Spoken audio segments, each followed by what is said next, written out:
My name is Stuart Davis, and I'm an assistant United States attorney here in Oxford, Mississippi. I am a civil practitioner, and I represent the federal government in all things related to civil litigation. And that's what I'm here to talk to you about, civil litigation practice in general. Now, there are two major areas of law: civil law and criminal law.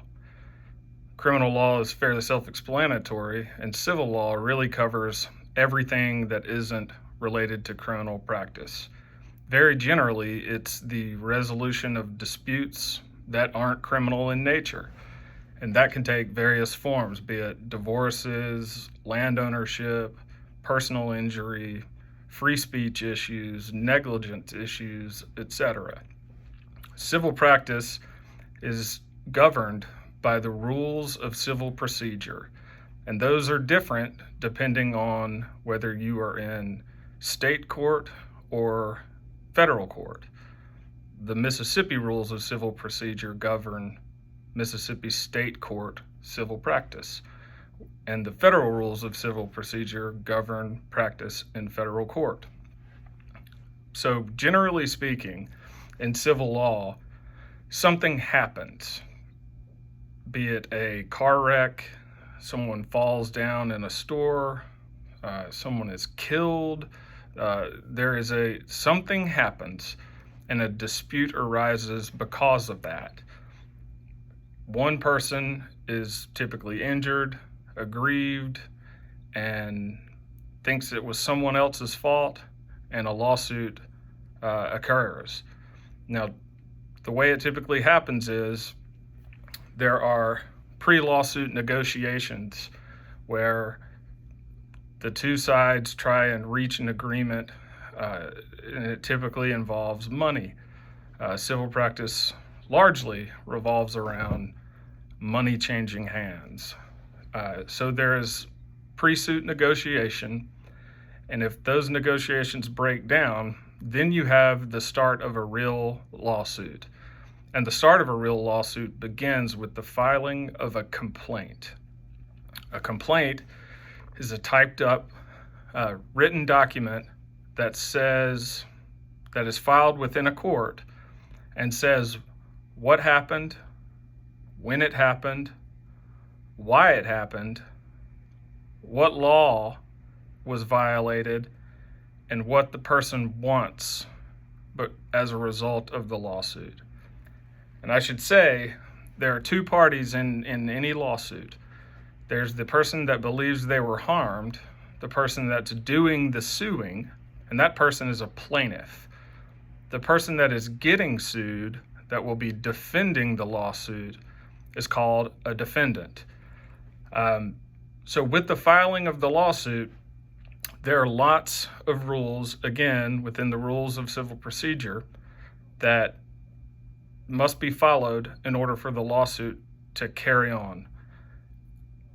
Large questions that need to be answered in the complaint are jurisdiction. Now, jurisdiction means essentially that you filed the case in the right court. Jurisdiction takes a couple of forms, the first being subject matter jurisdiction. And subject matter jurisdiction means that whatever law the person thinks was violated was either a state law or a federal law. If the state law was violated, the lawsuit would be filed in state court. If the federal law was violated, the lawsuit would be filed in federal court.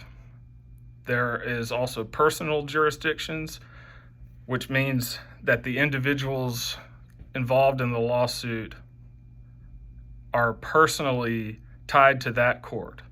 That usually happens by where they live or where a business is located. Personal jurisdiction can be in multiple courts, but it's typically in the county or district of residency. So that's how we have a complaint.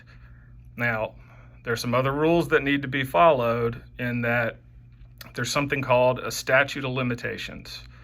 A statute of limitations is a law that says if you are hurt or you are wronged in any way civilly, you have to file your lawsuit within a certain amount of time. That's a statute of limitations. They vary depending on the type of case that it is.